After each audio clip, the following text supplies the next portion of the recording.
Welcome to the Tech Talks podcast. Today is another episode by myself. The last few times, I guess, that I've done these by myself, I focused more on some of the lifestyle things. We were talking about some motivation. We're talking about compounding marginal gains. We're talking about compartmentalizing your life, mainly lifestyle things, obviously, because I think there's a direct correlation between how you conduct yourself from a lifestyle perspective and your results and performance as an athlete. In the gym, what have you. So today I'm going to focus more on the training piece, mainly just because nothing's really mustering through my head today. Normally these things are just whatever my thought of the day or the week is. I kind of try and record it, and not to say that I'm brain dead by any means, but nothing was really spinning around up there today. So I'll focus more on training. So what I'm going to talk about is three of the biggest mistakes that I see people making when it comes to speed and agility training. Obviously, as athletes, kind of regardless of what sport you play, speed and agility are vitally important to your success. And I see a lot of people making mistakes when it comes to that. So we'll go through these and we'll talk about these real quick, and then hopefully there'll be some benefit for you. So the first thing I think I see people making the mistake is when it comes to speed training, people very often turn it into a conditioning session. And what I mean by that is they're not taking enough rest. So for you to get faster, you have to run fast. For you to run fast, you have to be recovered. For you to recover, you need to take time. So most people are doing sprints and then taking 30 seconds, 40 seconds, and going into their next rep. And most of the time, that's not enough. So your body's not going to fully be recovered. So let's try and make this a little more in detail or specific, I guess. So let's say you do your first sprint, it's like 20 yards, and you get to say 100% of what your max speed is.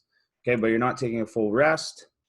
So you take 30 seconds and you go and do your second rep at 20 yards.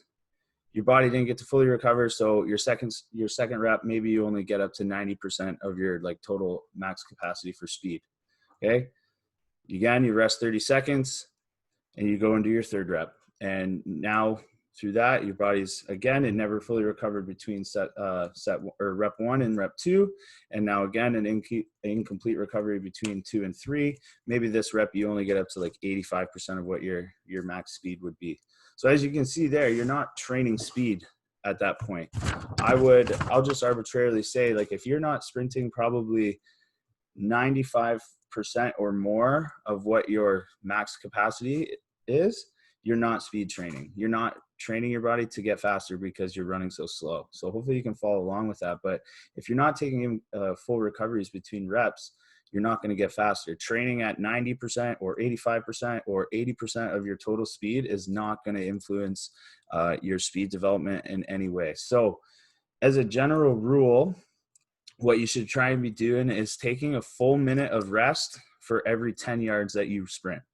Okay, so we'll stick with our example there of 20 yards. So as a minimum, I would suggest if you're sprinting 20 yards, you need to be taking minimum 2 minutes rest in between reps. Okay, that'll give you plenty of time to let your nervous system recover.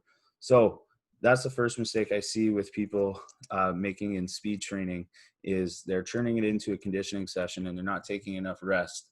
The second mistake that I see is, and this could be for either speed or agility, because I see it in both, and it fires me up because it's so stupid, is people training in sand and thinking that they're running faster or becoming more agile. So whether it's speed or agility, it's time dependent, right?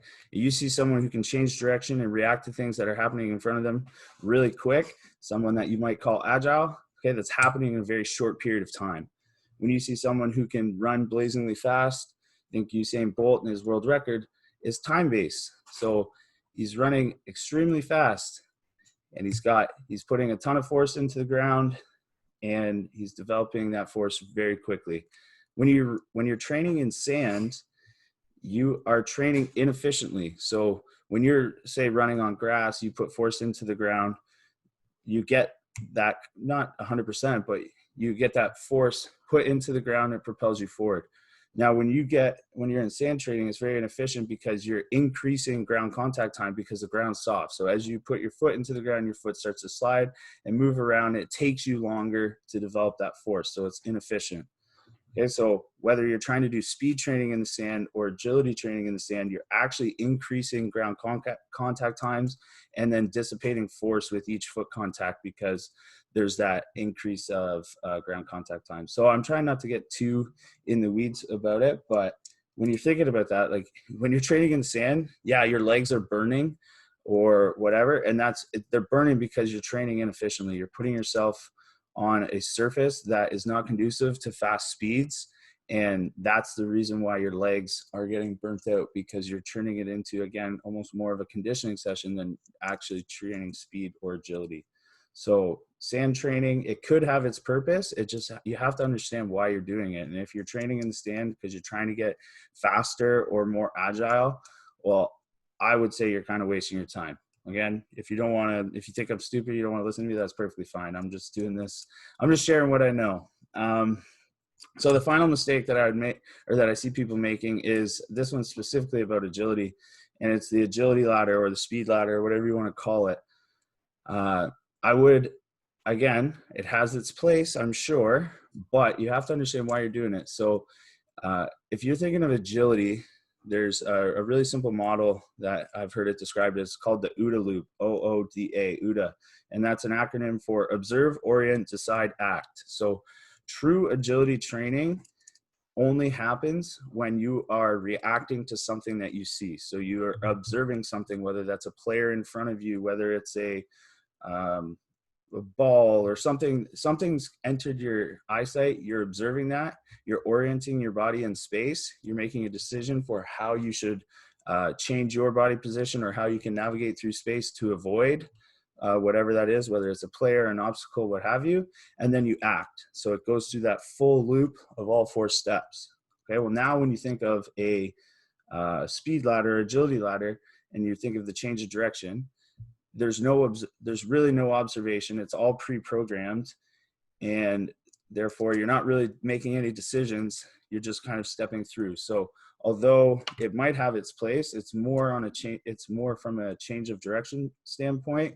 But even that can be kind of a stretch, because your center of mass really doesn't move that much when you're going through the ladder. So not trying to talk over anyone's head or anything like that, just trying to provide some insight that make sure what you're doing in training, you're actually doing. So don't think you're speed training, but you're not taking full rest. Don't think you're doing speed or agility training in sand, or don't think you're doing agility training with a ladder.